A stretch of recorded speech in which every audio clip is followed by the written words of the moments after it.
नमस्कार दोस्तों, ई दृष्टि के YouTube चैनल ऑफिशियल चैनल पे आप लोगों का स्वागत है। मेरा नाम है नवीन कुमार। और कैसे हैं आप लोग? हम लोग एकदम लास्ट वीडियो की तरफ आगे बढ़ रहे हैं। 20 वीडियो का पूरा प्रोजेक्ट था, उसमें आपका पूरा पॉलिटी कंप्लीट होने वाला है। तो आज बारी है बड़े ही इंपॉर्टेंट टॉपिक की। निर्वाचन आयोग, वित्त आयोग, नीति आयोग, जितने भी आयोग हैं इस वीडियो में आप देखने वाले हैं क्वेश्चन के फॉर्म में।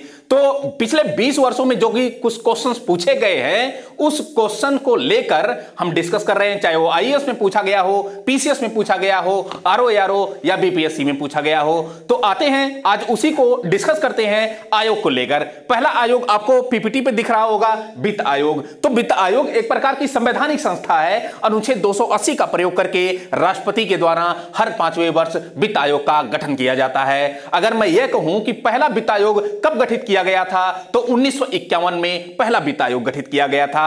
केसी नियोगी इसके अध्यक्ष थे। वर्तमान में 15वां वित्त आयोग संचालित है, इसके अध्यक्ष एन के सिंह हैं। यह आपको पता होना चाहिए कि वित्त आयोग की जो संरचना होती है उसमें एक अध्यक्ष होता है, 4 अन्य सदस्य होते हैं। इनकी नियुक्ति राष्ट्रपति के द्वारा की जाती है। ठीक ना भैया? खैर, वित्त आयोग का काम क्या है? वित्त आयोग सीधा सा काम करता है कि केंद्र और राज्यों के मध्य जो कर है उसको डिस्ट्रीब्यूशन का काम, बंटवारे का काम करता है। ये वित्त आयोग का प्रमुख काम है। खैर, आते हैं क्वेश्चन के फॉर्म में, डिस्कस करते हैं। बीच बीच में जो भी कुछ होंगे इश्यूज बताते चलते हैं। आते हैं भाई। पहला क्वेश्चन है वित्त आयोग से ही संबंधित। कह रहा है कि निम्नलिखित में से एक सिफारिशों के आधार पर संघ और राज्यों के बीच वित्तीय वितरण, देखिए मैंने कहा ना कि वित्तीय वितरण, या फिर हमने यह कहा कि भैया करों का वितरण, यह सारी चीजें करने वाला जो निकाय है वह वित्त आयोग है। वित्त आयोग है तो वित्त आयोग हमने बताया कि भैया अनुच्छेद 280 के तहत राष्ट्रपति के द्वारा हर 5वें वर्ष इसका गठन किया जाता है। वर्तमान में 15वां वित्त आयोग चल रहा है। अगर मैं पहला वित्त आयोग देखूं तो फर्स्ट जो वित्त आयोग था यह 1951 में गठित किया गया था और केसी नियोगी इसके अध्यक्ष थे। दोस्तों, केसी नियोगी इसके अध्यक्ष थे। ठीक ना? खैर, वर्तमान में जो 15वां वित्त आयोग चल रहा है इसके अध्यक्ष एन के सिंह हैं। 4 अन्य सदस्य हैं। 4 अन्य सदस्यों का नाम कमेंट करके बताइएगा। 2 सदस्यों के नाम हम बता रहे हैं, अशोक लहड़ी हैं, शक्तिकांत दास हैं। ठीक ना? 2 और सदस्य आप बताइएगा। खैर, अंतर्राज्यीय परिषद है, अंतर्राज्यीय परिषद या फिर इसको कैसे हैं कि अंतर्राज्यीय काउंसिल। तो अंतर्राज्यीय काउंसिल की जो चर्चा है यह भी एक प्रकार की संवैधानिक संस्था है। अनुच्छेद 263 के तहत इसका प्रावधान किया जाता है। जब राज्यों के बीच अगर कोई विवाद उत्पन्न हो जाए तो उस विवाद की जांच करने के लिए, उसको सुलझाने के लिए एक अंतर्राज्यीय परिषद का गठन किया जाता है। ठीक ना दोस्तों? योजना आयोग आपको पता होगा कि वो योजना आयोग का जो गठन है वह केंद्रीय मंत्रिमंडल के जो है सिफारिशों के आधार पर किया गया था वर्ष 1950 में। मतलब 15 मार्च 1950 को योजना आयोग का गठन किया गया था। हालांकि 1 जनवरी 2015 को इसको समाप्त करके इसके स्थान पर नीति आयोग लाया गया। खैर, योजना आयोग से संबंधित जो भी क्वेश्चन रहेंगे उसको हम डिस्कस कर लेंगे। ठीक है ना? सहकारिता आयोग, देखिए सहकारी समितियां, आप जब आर्टिकल 43B पढ़ेंगे, चूंकि देखिए सहकारी समितियों से संबंधित प्रावधान किया गया है। जब आप डीपीएसपी पढ़ेंगे, डायरेक्टिव प्रिंसिपल स्टेट पॉलिसी, तो उसमें सीधा सा कहा गया है कि राज्य का यह कर्तव्य होगा कि वह सहकारी समितियों का गठन करे। अनुच्छेद 43B इसको, चूंकि 97वां संविधान संशोधन 2011 के माध्यम से इसको जोड़ा गया था और सहकारी समितियों का प्रावधान किया गया था। ठीक ना दोस्तों? आई होप चारों ऑप्शन आपको समझ में आए होंगे। आते हैं नेक्स्ट क्वेश्चन क्या कह रहा है? इस पे कह रहा है कि केंद्र तथा राज्यों के मध्य वित्त का विभाजन निम्न में से किसकी संस्तुतियों के आधार पर किया जाता है? तो सोचना ही नहीं है, वित्त आयोग की संस्तुतियों पर किया जाएगा। तो वित्त आयोग की संस्तुतियों पर। योजना आयोग हमने बता ही दिया। लोक लेखा समिति क्या होती है? तो लोक लेखा समिति, आपने नियंत्रक एवं महालेखा परीक्षक का जो वीडियो था उसको अगर देखा होगा तो एक क्वेश्चन आसानी से ए वाला पॉइंट समझ में आ जाएगा। लोक लेखा समिति एक्चुअली 22 सदस्यों की एक समिति होती है जिसमें 15 सदस्य लोकसभा के होते हैं और 7 सदस्य राज्यसभा के होते हैं। एक काम क्या करती है? तो नियंत्रक एवं महालेखा परीक्षक के द्वारा जो भी लेखांकन का काम किया जाता है उसकी रिपोर्ट की जांच करने का काम ए लोक लेखा समिति करती है। ठीक ना भैया? खैर, फिर उसके बाद राष्ट्रीय विकास परिषद, ये क्या है? NDC, national development council. इसकी स्थापना 1952 में की गई थी। यह क्या करती है?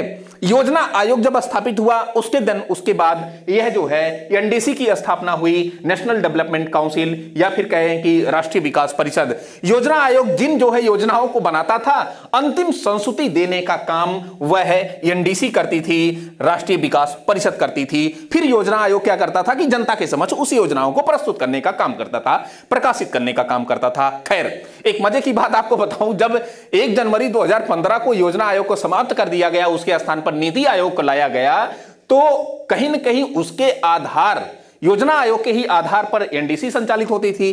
तो जैसे ही योजना आयोग को समाप्त किया गया तो एनडीसी भी अपने जो है एक प्रकार से सुस्त घेरे में आ गई। सुस्त घेरे मतलब कि एक प्रकार से जब एक्टिव थी योजना आयोग था, योजना आयोग के जाते ही ये निष्क्रिय हो गई। ठीक है ना, समाप्त नहीं किया गया दोस्तों, निष्क्रिय हो गई है ये संस्था इतने समय। खैर, एक कितनी बार क्वेश्चन पूछा गया, बार बार क्वेश्चन पूछे गए हैं, आप देख सकते हैं। आते हैं नेक्स्ट क्वेश्चन।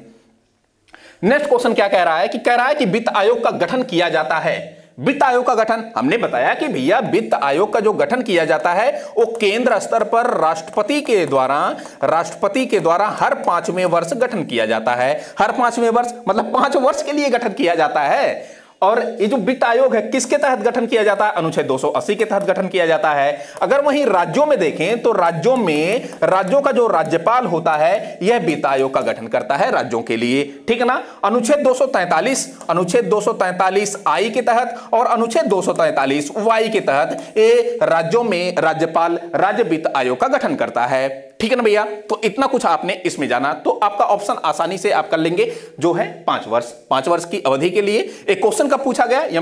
यूपीपीसीएस मेंस में 2010 और 11 लगातार क्वेश्चन पूछे गए। नेक्स्ट क्वेश्चन आते हैं। नेक्स्ट क्वेश्चन क्या कह रहा है कि कथन और कारण से संबंधित है। कह रहा है कि वही कथन और कारण। तो पहला वाला कथन क्या कह रहा है कि ए, वित्त आयोग के अध्यक्ष व सदस्यों की योग्यताओं का निर्धारण भारत का राष्ट्रपति करता है। ऐसा है क्या? ऐसा नहीं है। देखिए, वित्त आयोग अधिनियम 1951 लाया गया था और उसी अधिनियम के तहत क्या है कि संसद इनकी योग्यताओं का, अध्यक्षों की योग्यताओं और सदस्यों की योग्यताओं का निर्धारण संसद करती है। ठीक है ना, संसद करती है। तो जो आपका कथन होगा ए तो गलत हो जाएगा, और कथन जैसे ही गलत होगा तो केवल इसमें एक ही ऑप्शन है कि भैया ए गलत है, ए गलत है। ठीक है ना, तो आपका डी ऑप्शन इस प्रकार हो जाएगा। लेकिन हमको यहां पे भी पढ़ना है, कारण को भी पढ़ना है। अध्यक्ष व सदस्यों की नियुक्ति भारत के राष्ट्रपति द्वारा की जाती है। तो आपको भारत के राष्ट्रपति द्वारा अध्यक्ष मतलब कि वित्त आयोग में जो है एक अध्यक्ष होता है, 4 अन्य सदस्य होते हैं और इनकी जो नियुक्ति होगी वह भारत के राष्ट्रपति द्वारा की जाएगी। ठीक ना भैया, तो इस हिसाब से आपका जो डी वाला आंसर है, D is a right answer. कब पूछा गया? यूपीपीसीएस प्री में वर्ष 2021 में, पिछले ही वर्ष पूछा गया क्वेश्चन है। आते हैं नेक्स्ट क्वेश्चन। क्वेश्चन नंबर 5 जरा देखना। कह रहा है कि भारत के वित्त आयोग के संदर्भ में निम्नलिखित में से कौन सा एक कथन सही है? कौन सा एक कथन सही है ये पूछ रहा है। तो सुनना जरा।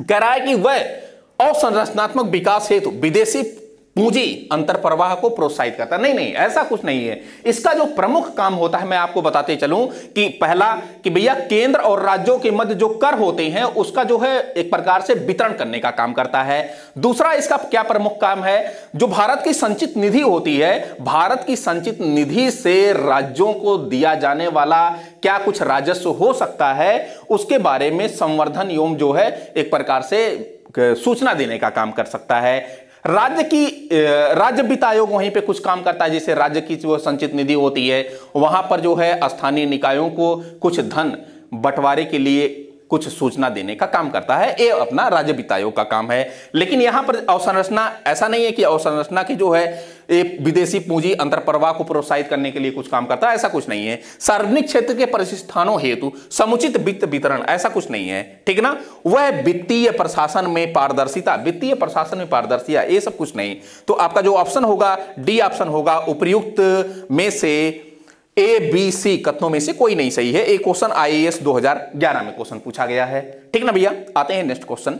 नेक्स्ट क्वेश्चन अब देखिए, हमारा वित्त आयोग कंप्लीट हुआ। तो वित्त आयोग आपको पता होगा कि हमने सारी चीजें इसमें डिबेट कर दी हैं। एक तो जो है संवैधानिक संस्था के रूप में, अच्छा इसका नेचर जो होता है अर्ध न्यायिक होता है, इसको आप जानते रहिएगा, ठीक ना। अनुच्छेद 280 के रूप में हमने किया, राष्ट्रपति से इसकी सारी तुलनाएं करवाई, या फिर जो है सदस्यों को लेकर या फिर वर्तमान वित्त आयोग को लेकर, तो सारी चीजें कंप्लीट हो गई। अब फिर योजना आयोग, नीति आयोग। योजना आयोग में आपको बताते चलूं कि यह 15 मार्च वर्ष 1950 को स्थापित किया गया था। इसका जो प्रमुख काम था कि योजनाओं को संचालित करना, बनाना, योजनाओं को संचालित करना और राष्ट्र का विकास करना, इसका प्रमुख उद्देश्य था। खैर, योजना आयोग का जो अध्यक्ष होता था वह भारत का प्रधानमंत्री होता था, और नीति आयोग का भी जो अध्यक्ष होता है वह भारत का प्रधानमंत्री होता है, भारत का पीएम होता है। योजना आयोग की स्थापना 15 मार्च 1950 को की गई और इसको जो है समाप्त किया गया 1 जनवरी 2015 को। और 1 जनवरी 2015 को जब समाप्त किया गया तो इसी स्थान पर जो है नीति आयोग को लाया गया, ठीक ना, नीति आयोग को लाया गया।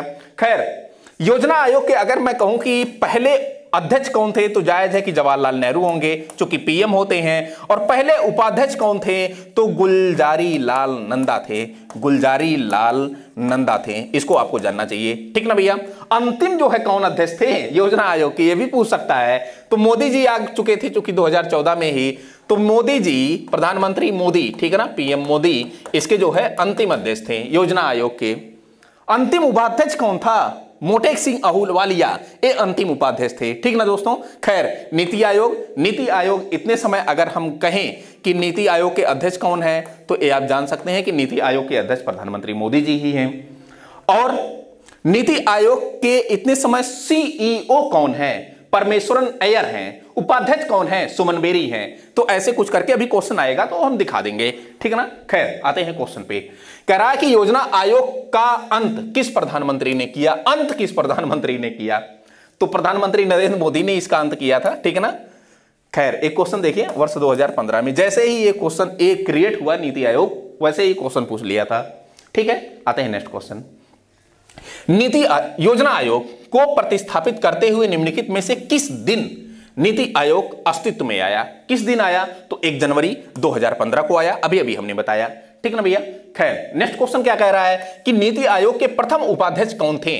नीति आयोग के पहले उपाध्यक्ष पूछ रहा है, तो अरविंद पनगड़िया थे। ये आप नोट डाउन करिएगा, ये क्वेश्चन बार बार रिपीटेड क्वेश्चन है, बार बार क्वेश्चन पूछे जाने वाला है, ठीक है ना। तो एमपीपीसीएस 2020 में इसको पूछा गया था प्री में। आते हैं नेक्स्ट क्वेश्चन। नेक्स्ट क्वेश्चन क्या कह रहा है कि निम्नलिखित में से किस एक निकाय या किन निकायों का संविधान में उल्लेख नहीं किया गया है? कह रहा है कि किन निकायों का संविधान में उल्लेख नहीं किया गया है। कुछ ऐसे निकाय होते हैं जो संवैधानिक निकाय होते हैं, कुछ होते हैं संविधानेतर होते हैं, ठीक है ना। तो खैर, क्या राष्ट्रीय विकास परिषद जो एनडीसी है इसका किया गया है? तो भैया कहीं नहीं किया गया है। नेशनल डेवलपमेंट काउंसिल, कहीं नहीं किया गया है संविधान में उल्लेख। योजना आयोग का किया गया है? नहीं, योजना आयोग का भी नहीं किया गया है, ये भी कटा। क्षेत्रीय परिषदों का किया गया है? नहीं किया गया है क्षेत्रीय परिषदों का, ठीक है ना। टोटल 5 क्षेत्रीय परिषदें, एक जो है उत्तर, एक जो है दक्षिण, एक जो है पूर्व, एक जो है पश्चिम और एक जो है मध्य, ठीक है ना। उत्तर क्षेत्रीय परिषद का मुख्यालय कहाँ है? दिल्ली में है। पूर्व का कहाँ है? तो पूर्व का जो है क्षेत्रीय परिषद का जो मुख्यालय है वो कोलकाता में है। दक्षिण का मद्रास में है। पश्चिम का मुंबई में है। तो जहां आप खड़े हैं मध्य वाला वो इलाहाबाद प्रयागराज है, ठीक है ना। खैर, क्या मैं बता रहा था, ये क्वेश्चन का जो आंसर होगा वो कह रहा है कि कौन सा संविधान में उल्लेख नहीं है, तो तीनों का नहीं है, जो आपका ऑप्शन होगा डी होगा, D is the right answer, ठीक है ना। आईएएस 2013 में पूछा गया था। कह रहा है कि निम्नलिखित में से कौन एक राष्ट्रीय विकास परिषद की रचना करते हैं? राष्ट्रीय विकास परिषद। और देखिए, राष्ट्रीय विकास परिषद की रचना करती हैं उसमें कौन कौन से लोग होंगे? तो एक तो प्रधानमंत्री होता ही है, ठीक है ना। दूसरा अध्यक्ष वित्त आयोग, नहीं अध्यक्ष वित्त आयोग का नहीं होगा, दूसरा वाला नहीं होगा, ठीक है ना। अच्छा, दूसरा देख लीजिए कहीं ऑप्शन में किस ऑप्शन में है तो काट दीजिए, एलिमिनेट मेथड लगाइए। यहां पे है तो ए ऑप्शन कटा, सी में है तो सी ऑप्शन कटा, ठीक है ना। फिर डी में है तो डी ऑप्शन कटा, बचा केवल एक ही ऑप्शन। पढ़ने की क्या जरूरत है, लेकिन मास्टर पूरा बताएगा, ठीक है ना, पूरा बताया जाएगा। तो राष्ट्रीय विकास परिषद की रचना करते हैं एक तो प्रधानमंत्री होगा, और जो केंद्रीय मंत्रिमंडल के जो मंत्री होते हैं वो होते हैं राज्यों के मुख्यमंत्री, ये होते हैं। यहां तक कि दोस्तों जो यूटी है, केंद्र शासित प्रदेश है, उसके जो है मुख्यमंत्री या तो राज्य के राज्यपाल होते हैं, केंद्र शासित प्रदेशों के, ठीक है ना। तो ये आपके इसकी रचना में होते हैं। एक क्वेश्चन कब पूछा गया, तो एक क्वेश्चन आपका पूछा गया 2013 में। आते हैं नेक्स्ट क्वेश्चन। नेक्स्ट क्वेश्चन क्या है, लोकपाल से संबंधित और महत्वपूर्ण और आयोगों से संबंधित। लोकपाल क्या होता है, लोकायुक्त क्या होता है। तो लोकपाल आपको पता होगा कि इसका इंग्लिश जो शब्द होता है ओम्बड्समैन होता है। इसकी शुरुआत स्वीडन में 1809 में सबसे पहले हुई। खैर भारत में अगर हम देखें ओम्बड्समैन या फिर लोकपाल, लोकपाल होता क्या है कि यह भ्रष्टाचार की जांच करने वाली एक शीर्ष संस्था होती है। इसको केंद्र स्तर पर या संघ स्तर पर लोकपाल कहते हैं, वहीं पर राज्य स्तर पर लोकायुक्त इसको कहते हैं। खैर लोकपाल और लोकायुक्त से संबंधित जो क्वेश्चन दिए गए हैं उसको तो पूरा करेंगे ही अच्छे से। आते हैं क्वेश्चन के फॉर्म में देखते हुए फिर आगे बढ़ते हैं। हमारे देश में प्रथम लोकपाल कौन है, हमारे देश के प्रथम लोकपाल कौन है। तो लोकपाल अधिनियम लोकपाल एवं लोकायुक्त अधिनियम वर्ष 2013 में जो है लाया गया था। वर्ष 2013 में लोकपाल एवं लोकायुक्त अधिनियम लाया गया था। खैर 1 जनवरी 2014 को राष्ट्रपति के द्वारा इसको जो है अंतिम संस्तुति मिली थी, ठीक ना, लोकपाल को। तो खैर उतने समय ये जो न्यायाधीश थे, सुप्रीम कोर्ट के सेवानिवृत्त न्यायाधीश उतने समय के थे, न्यायाधीश पिनाकी चंद्र घोष, इन्हीं को इसका प्रथम लोकपाल बनाया गया था। ये आपको पता होना चाहिए, काफी अच्छा और इंपॉर्टेंट क्वेश्चन है। फिर आते हैं नेक्स्ट क्वेश्चन। कह रहा है कि भारत में लोकपाल एवं लोकायुक्त की स्थापना का सुझाव किसने दिया था। तो यह आपको मैं बताते ही चलूं कि जो प्रशासनिक सुधार आयोग है, मोरारजी देसाई की अध्यक्षता में 1966 में मोरारजी देसाई की अध्यक्षता में समिति गठित की गई थी और उसी के जो है वो अध्यक्ष थे। इन्होंने ही सबसे पहले सुझाव दिया कि भैया लोकपाल एवं लोकायुक्त होना चाहिए। लोकपाल जो है केंद्र स्तर पर भ्रष्टाचार की जांच करे और लोकायुक्त राज्य स्तर पर भ्रष्टाचार की जांच करे, ठीक है ना दोस्तों। आरएएस में पूछा गया क्वेश्चन है वर्ष 1997 में। आते हैं नेक्स्ट क्वेश्चन। कह रहा है कि निम्न में से किस राज्य में सर्वप्रथम लोकायुक्त कार्यालय की स्थापना की गई। तो सबसे पहले अगर पूछे कि कार्यालय की स्थापना, लोकायुक्त कार्यालय की स्थापना किस राज्य में की गई, तो वह है महाराष्ट्र है दोस्तों। महाराष्ट्र 1971 में की गई। लेकिन अगर ये पूछे कि सबसे पहले कहां पर लोकायुक्त अधिनियम पारित हुआ, तो वह उड़ीसा में 1970 में। लेकिन समस्या थी कि यहां पर लगभग 1983 में जाकर लोकायुक्त जो है अधिनियम लागू हो पाया, ठीक है ना। तो पारित सबसे पहले अगर अधिनियम को, विधेयक को पूछे तो उड़ीसा होगा। अगर यह पूछे कि लोकायुक्त कार्यालय को सर्वप्रथम पूछे तो वो राज्य महाराष्ट्र होगा। यह क्वेश्चन यूपीपीसीएस प्री में री एग्जाम करके 2015 में जब आया था वहां पे पूछा गया था। आते हैं नेक्स्ट क्वेश्चन। उत्तर प्रदेश के लोकायुक्त की पद धारण अवधि होती है। देखिए उत्तर प्रदेश के लोकायुक्त पद धारण की जो अवधि थी पहले 6 वर्ष हुआ करती थी, लेकिन वर्ष 2012 में इसमें संशोधन किया गया और इसको 6 वर्ष से बढ़ा करके 8 वर्ष कर दिया गया। तो ये जो आपका ऑप्शन होगा वह डी ऑप्शन होगा। D is the right answer. RO में पूछा गया है वर्ष 2017 में एक क्वेश्चन। आते हैं नेक्स्ट क्वेश्चन। नेक्स्ट क्वेश्चन क्या कह रहा है कि मानव अधिकार संरक्षण अधिनियम 1993 का उद्देश्य क्या है। देखिए राष्ट्रीय स्तर पर मानवाधिकार आयोग, राज्य स्तर पर मानवाधिकार आयोग, अंतरराष्ट्रीय स्तर पर भी मानवाधिकार आयोग है। जब जो भी मानव हैं, जो भी नागरिक हैं, उनके अगर जो है राइट्स नहीं मिलते हैं तो मानवाधिकार काफी एक्टिव हो जाता है। खैर क्वेश्चन के माध्यम से देखते हैं तो इसका उद्देश्य क्या है। तो मानव अधिकारों को बेहतर संरक्षण देना। भाई ह्यूमन या फिर मानव का जो भी अधिकार है इस देश में या अंतरराष्ट्रीय जगत में, संसार में, तो यह इसकी डिमांड करता है कि मानव के उनके अधिकारों को जो है मिलना चाहिए, राज्य के द्वारा उपलब्ध करवाया जाना चाहिए, ठीक है ना। तो पहला वाला ऑप्शन सही है। फिर कह रहा है कि मानव अधिकार सुरक्षा आयोग का गठन करता है, तो बिल्कुल इसी के तहत जो है सुरक्षा गठन किया जाता है, मानव अधिकार सुरक्षा आयोग का गठन। फिर राज्य में मानव अधिकार की सुरक्षा आयोग का गठन, बिल्कुल। तो आपका जो ऑप्शन होगा वो डी ऑप्शन होगा, उपयुक्त सभी है। एमपीपीसीएस 2015 में क्वेश्चन पूछा गया। आते हैं नेक्स्ट क्वेश्चन। कह रहा है कि राष्ट्रीय मानवाधिकार आयोग के अध्यक्ष व सदस्यों की नियुक्ति समिति में से कौन से सदस्य नहीं होता। कौन सदस्य नहीं होता। राष्ट्रीय मानवाधिकार आयोग के अध्यक्ष व सदस्यों की नियुक्ति समिति में निम्नलिखित में से कौन सदस्य नहीं होता। तो राज्यसभा का जो सभापति है एस सदस्य नहीं होता, ठीक है ना। बाकी लोकसभा का अध्यक्ष होता है, लोकसभा में विपक्ष का नेता होता है, राज्यसभा में विपक्ष का नेता होता है, गृह मंत्री होता है, प्रधानमंत्री होता है, ये सब जो है इसके नियुक्ति में शामिल सदस्य होते हैं, ठीक ना भैया। आते हैं नेक्स्ट क्वेश्चन। नेक्स्ट क्वेश्चन क्या कह रहा है, कह रहा है कि सुमेलित नहीं है, ये सुमेलित नहीं है, इसको पूछ रहा है को अंतरराज्यीय परिषद। अंतरराज्यीय परिषद इसका जो है एक प्रकार से स्थापना देखें तो 1990 में हुआ था, सही है। राष्ट्रीय विकास परिषद, राष्ट्रीय विकास परिषद का 1954 में नहीं हुआ था बल्कि 1952 में हुआ था, ये हमने बार बार बताया है। तो आपका जो ऑप्शन होगा वो बी वाला ही होगा। बाकी केंद्रीय सत्कर्ता आयोग 1964 में होगा और उसके बाद राष्ट्रीय मानवाधिकार आयोग 1993 में, अभी अभी हमने बताया, ठीक है ना। तो आपका जो ऑप्शन होगा वो बी ऑप्शन होगा। आते हैं नेक्स्ट क्वेश्चन। नेक्स्ट क्वेश्चन क्या कह रहा है कि निम्न में से कौन एक संवैधानिक संस्था नहीं है। कौन एक संवैधानिक संस्था नहीं है, तो मानवाधिकार आयोग संवैधानिक संस्था है, कहीं आपने पढ़ा नहीं, मानवाधिकार आयोग संवैधानिक संस्था नहीं है दोस्तों। फिर कह रहा है कि बी ऑप्शन राज्य वित्त आयोग। राज्य वित्त आयोग हमने बताया कि भैया एक जो है 2 अनुच्छेदों के माध्यम से, अनुच्छेद 243 आई और अनुच्छेद 243 वाई, इन्हीं के तहत जो है राज्य वित्त आयोग का गठन राज्यपाल करता है, तो संवैधानिक संस्था है। केंद्र वित्त आयोग आपने पता होगा कि अनुच्छेद 280 के तहत राष्ट्रपति के द्वारा किया जाता है, ठीक है ना। लोकसभा का सचिवालय अनुच्छेद 98 ये जो है इसके तहत लोकसभा का सचिवालय इसका प्रावधान किया जाता है, ठीक है ना। तो आपका जो ऑप्शन होगा ये मानवाधिकार आयोग, ये यूपीपीसीएस मेंस 2007 में क्वेश्चन पूछा गया। आते हैं नेक्स्ट क्वेश्चन।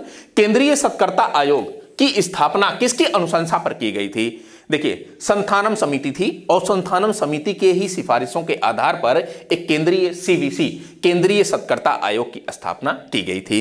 ये क्वेश्चन कब पूछा गया, ये आरएएस में क्वेश्चन पूछा गया है वर्ष 2018 में। क्वेश्चन बड़ा ही अच्छा क्वेश्चन था, ठीक है ना। आते हैं नेक्स्ट क्वेश्चन। खैर ये आपके आयोग खत्म हुए, चुनाव आयोग नेक्स्ट पॉइंट है। तो चुनाव आयोग से संबंधित देखते हैं क्या कुछ क्वेश्चन पूछे गए हैं। 66वीं बीपीएससी में क्वेश्चन पूछा गया है वर्ष 2020 में। कह रहा है कि भारत के संविधान का कौन सा अनुच्छेद भारतीय निर्वाचन आयोग की स्थापना से संबंधित है। भारतीय निर्वाचन आयोग की स्थापना से संबंधित है, कौन सा अनुच्छेद है, तो अनुच्छेद आपका 224 ए संविधान में निर्वाचन आयोग की स्थापना से संबंधित है, ठीक ना दोस्तों।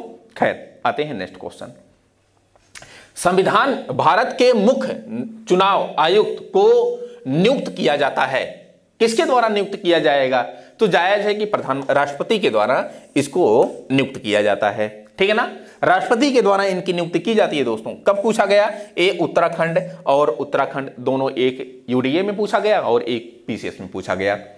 फिर आते हैं नेक्स्ट क्वेश्चन। कह रहा है कि भारत के मुख्य निर्वाचन आयुक्त की पदावधि क्या है, तो 6 वर्ष 65 वर्ष जो भी पहले हो ये इसकी पदावधि होती है, ठीक ना। 6 वर्ष या 65 वर्ष। देखिए ऑप्शन जो सी दिया गया है वो ऑप्शन आपका सी ए आंसर होगा। एक क्वेश्चन यूपीपीसीएस प्री और उत्तराखंड प्री में वर्ष 2012 में क्वेश्चन पूछा गया था। आते हैं नेक्स्ट क्वेश्चन।